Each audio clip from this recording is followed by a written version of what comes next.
Welcome to my channel. ഇന്ന് നമ്മൾ പഠിക്കാൻ പോകുന്നത് സിവിക്സിലെ ഇമ്പോർട്ടൻറ്റ് ടോപ്പിക്കായിട്ടുള്ള ഭരണഘടനാ സ്ഥാപനങ്ങളും അതിൻ്റെ പ്രവർത്തനങ്ങളുമൊക്കെയാണ്. ഇത് ഇൻക്ലൂഡ് ആയിട്ടുള്ള ഒരു SCERT ചാപ്റ്ററാണ്, ജനാധിപത്യത്തിൻ്റെ വ്യാപനം സ്ഥാപനങ്ങളിലൂടെ. അപ്പോൾ ഈ ഒരു ചാപ്റ്റർ പഠിച്ചു കഴിഞ്ഞാൽ തന്നെ നമുക്ക് ആ ഒരു സിലബസിലെ ടോപ്പിക്ക് കംപ്ലീറ്റ് ആക്കാൻ പറ്റും. ഇപ്പോൾ ക്ലാസ്സിലേക്ക് പോവാം. ജനാധിപത്യം ഒരു ഭരണക്രമം എന്നതിലുപരി പൗരരുടെ വിവിധങ്ങളായ ആവശ്യങ്ങളും അഭിലാഷങ്ങളും സഫലീകരിക്കുന്നതും അതിലൂടെ അന്തസ്സുറ്റൊരു ജീവിതം ഉറപ്പുവരുത്തുന്നതുമായിട്ടുള്ള സംവിധാനം കൂടിയാണ്. ജനാധിപത്യത്തിൻ്റെ സംസ്ഥാപനത്തിനും അതിൻ്റെ സർവതല സ്പർശിയായ വ്യാപനത്തിനും വേണ്ടി ഭരണഘടനാനുസൃതം നിലവിൽ വന്ന പല സ്ഥാപനങ്ങളും പ്രവർത്തിച്ചു വരുന്നുണ്ട്. കുറച്ച് പത്ര കട്ടിങ്സുകൾ കൊടുത്തിട്ടുണ്ട്. അതായത് ഓരോരോ സ്ഥാപനങ്ങളുമായിട്ട് ബന്ധപ്പെട്ട കാര്യങ്ങൾ കുട്ടികൾക്ക് മനസ്സിലാവാൻ വേണ്ടിയിട്ടാണ്. പ്രസ്തുത സ്ഥാപനങ്ങളെ ഭരണഘടനാ സ്ഥാപനങ്ങളെന്നും ഭരണഘടനേതര സ്ഥാപനങ്ങളും രണ്ടായിട്ട് തിരിച്ചിരിക്കുന്നു. ഭരണഘടന നിലവിൽ വന്നപ്പോൾ തന്നെ രൂപീകരിക്കപ്പെട്ട സ്വയംഭരണ സ്ഥാപനങ്ങളാണ് ഭരണഘടനാ സ്ഥാപനങ്ങൾ. ഇപ്പോൾ ഭരണഘടന വന്നപ്പോൾ തന്നെ ഉണ്ടായ സ്വയംഭരണ അധികാരമുള്ള സ്ഥാപനങ്ങളെയാണ് എന്ത് പറയുന്നത്? ഭരണഘടനാ സ്ഥാപനങ്ങൾ എന്ന് പറയുന്നത്. ഭരണഘടനാ സ്ഥാപനങ്ങളുടെ അധികാരത്തിൻ്റെ ഉറവിടം ഭരണഘടന തന്നെയാണ്. ഈ സ്ഥാപനങ്ങളുടെ അധികാരം, ഘടന എന്നിവയിൽ മാറ്റം വരുത്തുന്നതിന് ഭരണഘടനാ ഭേദഗതി അനിവാര്യമാണ്. അതൊരു പോയിൻ്റാണ്. അപ്പോൾ ഈ ഭരണഘടനാ സ്ഥാപനങ്ങളുടെ എന്തൊക്കെ അധികാരം, ഘടന എന്നിവയിൽ മാറ്റം വരുത്താൻ വേണ്ടിയിട്ട് എന്ത് വേണം? ഭരണഘടനാ ഭേദഗതിയാണ് ആവശ്യമായിട്ടുള്ളത്. എന്നാൽ പാർലമെൻറ്റ് പാസ്സാക്കുന്ന നിയമം അനുസരിച്ച് രൂപം കൊള്ളുന്നവയാണ് ഭരണഘടനേതര സ്ഥാപനങ്ങൾ. അപ്പോൾ അതൊരു നിയമം, ഒരു സ്റ്റാറ്റ്യൂട്ടറി ബോഡി എന്ന് പറഞ്ഞാൽ എന്താണ്? ഒരു സ്റ്റാറ്റ്യൂട്ട് അഥവാ നിയമത്തിൻ്റെ അടിസ്ഥാനത്തിൽ വന്നിട്ടുള്ള ഒരു സ്ഥാപനത്തിനെയാണ് എന്ത് പറയുന്നത്? ഭരണഘടനേതര സ്ഥാപനങ്ങൾ എന്ന് പറയുന്നത്. ഇവയ്ക്ക് പിന്നീട് ആവശ്യാനുസരണം ഭരണഘടനാ പദവി ലഭിക്കാറുണ്ട്. ഭരണഘടനയുടെ അടിസ്ഥാന മൂല്യങ്ങളായ സമത്വം, സ്വാതന്ത്ര്യം, സാമൂഹിക നീതി, മതേതരത്വം തുടങ്ങിയ ആശയങ്ങൾ നമ്മുടെ രാജ്യത്ത് പ്രയോഗിക തലത്തിൽ നടപ്പിലാക്കുന്നതിൽ ഈ സ്ഥാപനങ്ങൾ മുഖ്യ പങ്ക് വഹിക്കുന്നു. രാജ്യത്തെ എല്ലാ വിഭാഗം ജനങ്ങളെയും ഉൾച്ചേർത്തുകൊണ്ടാണ് ഈ സ്ഥാപനങ്ങൾ ജനാധിപത്യത്തിൻ്റെ അടിസ്ഥാന ലക്ഷ്യങ്ങൾ കൈവരിക്കുന്നത്. അരികുവൽക്കരിക്കപ്പെട്ടവരും ദുർബലരുമായ ജനവിഭാഗങ്ങളുടെ പങ്കാളിത്തത്തിലൂടെ മാത്രമേ ജനാധിപത്യം വിജയം കൈവരിക്കുകയുള്ളൂ. അതിനായി ഇത്തരം വിഭാഗങ്ങളുടെ ആഗ്രഹങ്ങളും അഭിലാഷങ്ങളും നീതിപൂർവം പരിഗണിക്കപ്പെടേണ്ടതായിട്ടുണ്ട്. ഇന്ത്യയിൽ ഈ ധർമ്മം നിർവഹിക്കുന്നതിൽ ഭരണഘടനേതര സ്ഥാപനങ്ങൾ സുപ്രധാന പങ്ക് വഹിക്കുന്നു. മുകളിൽ സൂചിപ്പിച്ച സ്ഥാപനങ്ങൾ എങ്ങനെയാണ് ജനാധിപത്യത്തിൻ്റെ വ്യാപനത്തെ സഹായിക്കുന്നതെന്ന് നമുക്ക് പരിശോധിക്കാം. അതിൽ ഫസ്റ്റ് വൺ കൊടുത്തിരിക്കുന്നത് തിരഞ്ഞെടുപ്പ് കമ്മീഷനെ കുറിച്ചാണ്. തിരഞ്ഞെടുപ്പ് കമ്മീഷൻ്റെ കാര്യങ്ങൾ നമുക്ക് നോക്കാം. ജനാധിപത്യ ഭരണക്രമത്തിൽ തിരഞ്ഞെടുപ്പുകൾക്ക് നിർണായക പങ്കാണുള്ളത് എന്നറിയാമല്ലോ. ജനാധിപത്യ ഭരണ സംവിധാനത്തിൽ ജനപ്രതിനിധികളും ഭരണാധികാരികളും ജനാധിപത്യത്തിൽ അധികാരത്തിലെത്തുന്നത് തിരഞ്ഞെടുപ്പുകളിലൂടെയാണ്. അതുകൊണ്ട് തന്നെ നീതിപൂർവവും നിഷ്പക്ഷവുമായ തിരഞ്ഞെടുപ്പ് ഉറപ്പുവരുത്തുന്നതിന് വേണ്ടിയിട്ട് സ്വതന്ത്രവും ആധികാരികവുമായൊരു സംവിധാനം അനിവാര്യമാണ്. ഇന്ത്യയിൽ ഈ ഉത്തരവാദിത്തം നിർവഹിക്കപ്പെടുന്ന ഭരണഘടനാ സ്ഥാപനമാണ് തിരഞ്ഞെടുപ്പ് കമ്മീഷൻ. അപ്പോൾ സിംപ്ലി എന്ത് പറയാം? നമ്മുടെ ജനാധിപത്യ ഭരണക്രമത്തിൽ എന്ത് വേണം? തിരഞ്ഞെടുപ്പ് വേണം എന്ന് നമുക്കറിയാം. അപ്പോൾ ആ ഒരു തിരഞ്ഞെടുപ്പ് നീതിപൂർവമായിട്ടും നിഷ്പക്ഷവുമായിട്ട് നടപ്പാക്കാൻ വേണ്ടിയിട്ടുള്ളൊരു സംവിധാനത്തിനെയാണ് എന്ത് പറയുന്നത്? തിരഞ്ഞെടുപ്പ് കമ്മീഷൻ അല്ലെങ്കിൽ ഇലക്ഷൻ കമ്മീഷൻ ഓഫ് ഇന്ത്യ എന്ന് പറയുന്നത്. അപ്പോൾ അതിൻ്റെ ആസ്ഥാനം ന്യൂഡൽഹി എന്ന് കൊടുത്തിട്ടുണ്ട്. Nirvachan Sadan election commission of India എന്ന് കൊടുത്തിട്ടുണ്ട്. കണ്ടോ? നിർവാചൻ സദൻ എന്നാണ് അതിൻ്റെ പേര്. Nirvachan Sadan election commission of India അതിൻ്റെ പേര്. ആസ്ഥാനം ന്യൂഡൽഹിയാണ്. ഭരണഘടനയുടെ അനുച്ഛേദം 324 പ്രകാരം 1950 ജനുവരി 25 തിരഞ്ഞെടുപ്പ് കമ്മീഷൻ നിലവിൽ വന്ന ഇമ്പോർട്ടൻറ്റ് ക്വസ്റ്റ്യൻ ആണ്. ഈ ഒരു ചാപ്റ്റർ നിങ്ങൾക്ക് വളരെ യൂസ്ഫുൾ ആയിരിക്കും. കാരണം ഇതെല്ലാം തന്നെ PSC ചോദിക്കാറുള്ളതും PSCക്ക് ഇഷ്ടമുള്ളൊരു ഭാഗമാണ്. അപ്പോൾ ഇതെല്ലാം മനസ്സിലാക്കി പഠിക്കുക. 1950 ജനുവരി 25 ഇന്ത്യൻ തിരഞ്ഞെടുപ്പ് കമ്മീഷൻ നിലവിൽ വന്നത്. മുഖ്യ തിരഞ്ഞെടുപ്പ് കമ്മീഷണറും 2 കമ്മീഷണർമാരും ചേർന്നതാണ് നിലവിലെ തിരഞ്ഞെടുപ്പ് കമ്മീഷൻ. അപ്പോൾ ആരൊക്കെയാണ്? മുഖ്യ തിരഞ്ഞെടുപ്പ് കമ്മീഷണർ ഉണ്ടായിരിക്കും, 2 കമ്മീഷണർമാരും ചേർന്നതാണ് നിലവിലെ തിരഞ്ഞെടുപ്പ് കമ്മീഷൻ. രാഷ്ട്രപതിയാണ് ഇവരെ നിയമിക്കുന്നത്. 6 വർഷമോ അല്ലെങ്കിൽ 65 വയസ്സ് വരെയോ ആണ് കമ്മീഷൻ അംഗങ്ങളുടെ ഔദ്യോഗിക കാലാവധി. അപ്പോൾ 6 വർഷമോ അല്ലെങ്കിൽ 65 വയസ്സ് വരെയോ ആണ് കമ്മീഷൻ അംഗങ്ങളുടെ ഔദ്യോഗിക കാലാവധി. ഇംപീച്ച്മെൻറ്റിലൂടെ മാത്രമേ മുഖ്യ തിരഞ്ഞെടുപ്പ് കമ്മീഷണറെ തലസ്ഥാനത്ത് നിന്ന് നീക്കം ചെയ്യാൻ സാധിക്കൂ. കേന്ദ്രഭരണ പ്രദേശങ്ങളിലും സംസ്ഥാനങ്ങളിലും തിരഞ്ഞെടുപ്പ് കമ്മീഷന്റെ പ്രവർത്തനങ്ങൾ ഏകോപിപ്പിക്കുന്ന ആരാണ്? ചീഫ് ഇലക്ടറൽ ഓഫീസർമാരാണ്. അപ്പോൾ അതൊരു ഇമ്പോർട്ടൻറ്റ് ക്വസ്റ്റ്യൻ അല്ലേ? അപ്പോൾ ഇംപീച്ച്മെന്റിലൂടെ മാത്രമേ തിരഞ്ഞെടുപ്പ് കമ്മീഷനെ നീക്കം ചെയ്യാൻ പറ്റുള്ളൂ എന്ന് നമുക്കറിയാം. കേന്ദ്രഭരണ പ്രദേശങ്ങളിലും സംസ്ഥാനങ്ങളിലും തിരഞ്ഞെടുപ്പ് കമ്മീഷന്റെ പ്രവർത്തനങ്ങൾ ഏകോപിപ്പിക്കുന്ന ആരാണെന്ന് ചോദിച്ചാൽ ചീഫ് ഇലക്ടറൽ ഓഫീസറാണ്. നമ്മുടെ കേരളത്തിൻ്റെ ചീഫ് ഇലക്ടറൽ ഓഫീസർ ആരാണ്? കൗശികനാണ് അല്ലേ? പുതിയൊരു അപ്പോയിൻമെൻ്റ് ആണത്. കേരളത്തിലെ ചീഫ് ഇലക്ടറൽ ഓഫീസർ ആരാണ്? കൗശികൻ. Electronic voting machine. ലോകത്തിലെ ഏറ്റവും വലിയ ജനാധിപത്യ പ്രക്രിയയാണ് ഇന്ത്യയിലെ തിരഞ്ഞെടുപ്പ്. തിരഞ്ഞെടുപ്പ് പ്രക്രിയ കൂടുതൽ സുതാര്യമാക്കുന്നതിനും തിരഞ്ഞെടുപ്പ് കുറ്റകൃത്യങ്ങൾ തടയുന്നതിനും തിരഞ്ഞെടുപ്പ് കമ്മീഷൻ നടപ്പിലാക്കിയൊരു സംവിധാനമാണ് ഇലക്ട്രോണിക് വോട്ടിംഗ് മെഷീൻ എന്ന് പറഞ്ഞാൽ EVM. 1982 കേരളത്തിലെ പറവൂർ നിയമസഭാ മണ്ഡലത്തിലേക്കുള്ള ഉപതെരഞ്ഞെടുപ്പിലാണ് ആദ്യമായി ഇലക്ട്രോണിക് വോട്ടിംഗ് മെഷീൻ പരീക്ഷിച്ചത്. അപ്പോൾ ആ ഒരു ഡേറ്റും ആ ഒരു സ്ഥലവും ഓർത്ത് വയ്ക്കുക. 1982 കേരളത്തിലെ പറവൂർ നിയമസഭാ മണ്ഡലത്തിലേക്കുള്ള ഉപതെരഞ്ഞെടുപ്പിലൂടെയാണ് ആദ്യമായിട്ട് ഇലക്ട്രോണിക് വോട്ടിംഗ് മെഷീൻ പരീക്ഷിച്ചത്. 2004 പാർലമെൻറ്റ് തിരഞ്ഞെടുപ്പിൽ 543 മണ്ഡലങ്ങളിലും EVM ഉപയോഗിച്ചു. ഇലക്ട്രോണിക് വോട്ടിംഗ് മെഷീനിൽ കൺട്രോൾ യൂണിറ്റ്, ബാലറ്റ് യൂണിറ്റ് എന്നീ 2 യൂണിറ്റുകളുണ്ട്. കൺട്രോൾ യൂണിറ്റും ഉണ്ട്, ബാലറ്റ് യൂണിറ്റും ഉണ്ട്. സുതാര്യത ഉറപ്പുവരുത്താനായി voter verified paper audit trail, അതായത് VVPAT സംവിധാനവും ഉൾപ്പെടുത്തിയിട്ടുണ്ട്. വോട്ടർ വെരിഫൈഡ് പേപ്പർ ഓഡിറ്റ് ട്രയലാണ് VVPAT സംവിധാനം. തിരഞ്ഞെടുപ്പ് പ്രക്രിയയുടെ വേഗത വർദ്ധിപ്പിക്കുന്നതിനും ഫലപ്രഖ്യാപനം വേഗത്തിലാക്കാനും തിരഞ്ഞെടുപ്പ് ചിലവുകൾ കുറക്കാനും ഇലക്ട്രോണിക് വോട്ടിംഗ് മെഷീൻ സഹായിക്കുന്നു എന്നാണ് പറഞ്ഞിരിക്കുന്നത്. ഇത് ഇമ്പോർട്ടൻ്റ് ആയിട്ട് വേണ്ടത് ആ ഒരു ഇയർ എവിടെയാണ് നടന്നത്, VVPATൻ്റെ ഫുൾ ഫോം, ഇതൊക്കെ പഠിച്ചു വെച്ചേക്കുക. ജനാധിപത്യത്തിൻ്റെ സംസ്ഥാപനത്തിനായി രൂപം കൊണ്ട ഭരണഘടനാ സ്ഥാപനം എന്ന നിലയിൽ തിരഞ്ഞെടുപ്പ് കമ്മീഷൻ വളരെ സുപ്രധാനമായ ചുമതലയാണ് നിർവഹിക്കുന്നത്. ഇംപീച്ച്മെന്റ് എന്താ നോക്കാം. ഭരണഘടനാ പദവികളിൽ ഇരിക്കുന്ന വ്യക്തികളെ പ്രസ്തുത സ്ഥാനങ്ങളിൽ നിന്നും പാർലമെന്ററി നടപടിക്രമത്തിലൂടെ പുറത്താക്കുന്ന പ്രക്രിയയാണ് ഇംപീച്ച്മെന്റ്. അപ്പോൾ ഭരണഘടനാ സ്ഥാപനങ്ങളിൽ അല്ലെങ്കിൽ ആ ഒരു പദവിയിൽ ഇരിക്കുന്ന വ്യക്തികളെ നിയമ നടപടികളിലൂടെ എന്ത് ചെയ്യുക, പുറത്താക്കുന്നൊരു പ്രക്രിയയാണ് ഇംപീച്ച്മെന്റ് എന്ന് പറയുന്നത്. എന്തൊക്കെയാണ് തിരഞ്ഞെടുപ്പ് കമ്മീഷൻ ചുമതലകളെന്ന് നോക്കാം. വോട്ടർ പട്ടിക തയ്യാറാക്കൽ, തിരിച്ചറിയൽ കാർഡ് ലഭ്യമാക്കൽ, രാഷ്ട്രപതി, ഉപരാഷ്ട്രപതി, ലോകസഭ, രാജ്യസഭ, സംസ്ഥാന നിയമസഭ അംഗങ്ങൾ എന്നിവരുടെ തിരഞ്ഞെടുപ്പിനുള്ള മേൽനോട്ടം, നടത്തിപ്പ്, നിയന്ത്രണം. ആരുടെയൊക്കെയാണ്? രാഷ്ട്രപതി, ഉപരാഷ്ട്രപതി, ലോകസഭ, രാജ്യസഭ, സംസ്ഥാന നിയമസഭ അംഗങ്ങൾ എന്നിവരുടെ തിരഞ്ഞെടുപ്പിനുള്ള മേൽനോട്ടം, നടത്തിപ്പ്, നിയന്ത്രണം. പെരുമാറ്റച്ചട്ടങ്ങളുടെ പ്രഖ്യാപനവും നടപ്പിലാക്കലും, രാഷ്ട്രീയ പാർട്ടികൾക്ക് അംഗീകാരം നൽകലും ചിഹ്നം അനുവദിക്കലും, തിരഞ്ഞെടുപ്പ് വിജ്ഞാപനം പുറപ്പെടുവിക്കൽ, നാമനിർദ്ദേശ പത്രിക സ്വീകരിക്കൽ, സൂക്ഷ്മ പരിശോധന, നാമനിർദ്ദേശ പത്രിക അംഗീകരിക്കൽ, സ്ഥാനാർത്ഥി പട്ടിക പ്രസിദ്ധീകരിക്കൽ, വോട്ടെടുപ്പ്, വോട്ടെണ്ണൽ തീയതികൾ നിശ്ചയിക്കൽ, ഫലപ്രഖ്യാപനവും തർക്കങ്ങൾ പരിഹരിക്കലും, തിരഞ്ഞെടുപ്പ് ചെലവ് പരിശോധിക്കലും തുടർന്ന് നടപടികൾ സ്വീകരിക്കലും. ഇത്രയും കാര്യങ്ങൾ എന്താണ് ഇതിൻ്റെ നടപടി അല്ലെങ്കിൽ ആ ഒരു കമ്മീഷൻ്റെ ചുമതലകളാണ് പറയുന്നത്.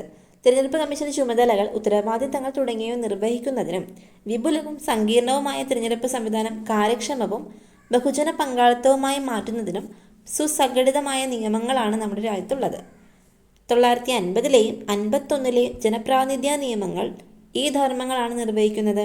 1950 51 ജനപ്രാതിനിധ്യ നിയമങ്ങൾ ഈ ധർമ്മങ്ങൾ നിർവഹിക്കുന്നു എന്നാണ് പറയുന്നത്. ഇന്ത്യൻ ഭരണഘടനയിലെ 327 വകുപ്പ് അനുസരിച്ചാണ് ഈ നിയമങ്ങൾ പാർലമെൻറ്റ് പാസ്സാക്കിയിട്ടുള്ളത്. ഇതിൻ്റെ ചോദ്യം നമുക്ക് പ്രതീക്ഷിക്കാം. ജനപ്രാതിനിധ്യ നിയമങ്ങൾ ഏത് വകുപ്പ് അനുസരിച്ചാണ് നിയമങ്ങൾ പാർലമെൻറ്റ് പാസ്സാക്കിയതെന്ന് ചോദിച്ചാൽ, ഈ ഒരു നിയമങ്ങൾ പാർലമെൻറ്റ് പാസ്സാക്കിയതെന്ന് ചോദിച്ചാൽ 327 വകുപ്പാണ്. തിരഞ്ഞെടുപ്പ് പ്രക്രിയ വിശദമായി തന്നെ ഈ നിയമങ്ങൾ വ്യക്തമാക്കിയിട്ടുണ്ട്.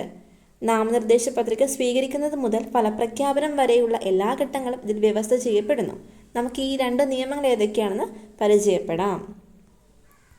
ജനപ്രാതിനിധ്യ നിയമം 1950, റെപ്രസെൻറ്റേഷൻ ഓഫ് പീപ്പിൾ ആക്ട് 1950. പാർലമെൻറ്റിലെയും സംസ്ഥാന നിയമസഭകളിലെയും തിരഞ്ഞെടുപ്പുകളിലേക്കുള്ള നിയോജക മണ്ഡലങ്ങൾ നിശ്ചയിക്കുന്നതിലൂടെ അവയുടെ അതിർത്തി പുനർനിർണയിക്കുന്നതിനും വോട്ടർ പട്ടിക തയ്യാറാക്കുന്നതിനുമുള്ള വ്യവസ്ഥകൾ ക്രോഡീകരിക്കുന്ന നിയമമാണ് 1950 ജനപ്രാതിനിധ്യ നിയമം. അപ്പോൾ നമുക്ക് പാർലമെൻറ്റിലെയും സംസ്ഥാന നിയമസഭകളെയും തിരഞ്ഞെടുപ്പാണല്ലോ ഇവർ കണ്ടക്ട് ചെയ്യുന്നത്. അപ്പോൾ അതിലേക്കുള്ള നിയോജക മണ്ഡലങ്ങൾ നിശ്ചയിക്കുക, അതിർത്തി പുനർനിർണയിക്കുക, വോട്ടർ പട്ടിക തയ്യാറാക്കാനുള്ള വ്യവസ്ഥകൾ ക്രോഡീകരിക്കുക. ഇത്തരം കാര്യങ്ങൾ ചെയ്യുന്നതിനുള്ള നിയമമാണ് 1950 ജനപ്രാതിനിധ്യ നിയമമെന്ന് പറയുന്നത്. എല്ലാ പാർലമെൻറ്റ് മണ്ഡലങ്ങളും ഏകാംഗ മണ്ഡലങ്ങളാണെന്നാണ് ഈ നിയമം അനുശാസിക്കുന്നത്. നിയോജക മണ്ഡലങ്ങളുടെ വിഭജനം, പുനർനിർണയം, മുഖ്യ തിരഞ്ഞെടുപ്പ് ഓഫീസർ, ജില്ലാ തിരഞ്ഞെടുപ്പ് ഓഫീസർമാർ, വോട്ടർ പട്ടിക തയ്യാറാക്കുന്നതിനുള്ള ഇലക്ടറൽ രജിസ്ട്രേഷൻ ഓഫീസർമാർ എന്നിവരുടെ നിയമനം, വോട്ടർ പട്ടിക തയ്യാറാക്കൽ തുടങ്ങിയ കാര്യങ്ങൾ ഈ നിയമം വ്യവസ്ഥ ചെയ്യുന്നു. ഇതൊന്ന് ഇമ്പോർട്ടൻ്റ് ആയിട്ട് പഠിച്ചു വെച്ചേക്കുക. എന്തൊക്കെയാണ് ചെയ്യുന്നത്? ഈ നമ്മൾ പറഞ്ഞത് സംസ്ഥാന നിയമസഭ, പാർലമെൻറ്റിലേക്കൊക്കെയാണ് തിരഞ്ഞെടുപ്പ് നടത്തേണ്ടത്. അവിടുത്തെ അതിർത്തി പുനർനിർണയം, വോട്ടർ പട്ടിക, ഈ കാര്യങ്ങൾ ക്രോഡീകരിക്കുന്നു. അതുകൂടാതെ തന്നെ എല്ലാ പാർലമെൻറ്റ് മണ്ഡലങ്ങളും ഏകാംഗ മണ്ഡലങ്ങളാണെന്നാണ് ഇത് അനുശാസിക്കുന്നത്. നിയോജക മണ്ഡലങ്ങളുടെ വിഭജനം, പുനർനിർണയം, തിരഞ്ഞെടുപ്പ് ഓഫീസർ, ജില്ലാ തിരഞ്ഞെടുപ്പ് ഓഫീസർമാർ, വോട്ടർ പട്ടിക തയ്യാറാക്കുന്ന ഇലക്ടറൽ രജിസ്ട്രേഷൻ ഓഫീസർമാർ, ഇവരുടെ എല്ലാം നിയമനം, വോട്ടർ പട്ടിക തയ്യാറാക്കൽ തുടങ്ങിയ കാര്യങ്ങൾ ഈ നിയമം വ്യവസ്ഥ ചെയ്യുന്നു. ജനപ്രാതിനിധ്യ നിയമം 1951 എന്താന്ന് നോക്കാം. ഇന്ത്യൻ പാർലമെൻറ്റിലേക്കും സംസ്ഥാന നിയമസഭകളിലേക്കും സംസ്ഥാന നിയമസഭകളിലേക്കും തിരഞ്ഞെടുപ്പ് നടത്തുന്നതിനും തിരഞ്ഞെടുക്കപ്പെട്ടവരുടെ യോഗ്യതയും അയോഗ്യതയും നിർണ്ണയിക്കുന്നതിനും തിരഞ്ഞെടുപ്പ് തർക്കങ്ങൾക്കുള്ള പരിഹാരങ്ങൾ വ്യവസ്ഥ ചെയ്യുന്നതിനുള്ള നിയമമാണ് 1951 ജനപ്രാതിനിധ്യ നിയമം. അപ്പോൾ ഇതെന്താണ് എക്സ്ട്രാ വന്നിട്ടുള്ളത്? ഇവരുടെയൊക്കെ യോഗ്യത നിർണ്ണയിക്കുന്നു, അല്ലെങ്കിൽ തർക്കങ്ങൾ ഉണ്ടായിട്ടുണ്ടെങ്കിൽ പരിഹരിക്കുന്ന കാര്യങ്ങളൊക്കെ ഈ ഒരു നിയമത്തിൻ്റെ അണ്ടറിലാണ് വരുന്നത്. ഈ നിയമത്തിൽ തിരഞ്ഞെടുപ്പുമായി ബന്ധപ്പെട്ട കുറ്റകൃത്യങ്ങൾ, പാർലമെൻറ്റ് അംഗങ്ങളുടെ യോഗ്യതകൾ, അയോഗ്യതകൾ എന്നിവയെക്കുറിച്ച് പ്രതിപാദിക്കുന്നു.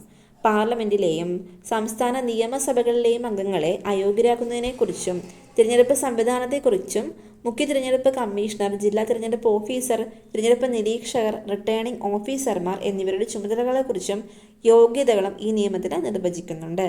രാഷ്ട്രീയ പാർട്ടികളുടെ രജിസ്ട്രേഷനെക്കുറിച്ചും ഈ നിയമത്തിൽ പ്രതിപാദിക്കുന്നുണ്ടെന്ന് പറയുന്നു. ഈ നിയമപ്രകാരം ഏത് സംഘടനയ്ക്കും രാഷ്ട്രീയ പാർട്ടിയായി മാറണമെങ്കിൽ തിരഞ്ഞെടുപ്പ് കമ്മീഷൻ രജിസ്റ്റർ ചെയ്യേണ്ടതുണ്ട്. അപ്പോൾ ഏതൊരു പാർട്ടിക്കും എന്തായിട്ട് മാറണം? രാഷ്ട്രീയ പാർട്ടിയായിട്ട് മാറണം എന്നുണ്ടെങ്കിൽ തിരഞ്ഞെടുപ്പ് കമ്മീഷൻ രജിസ്റ്റർ ചെയ്യണം.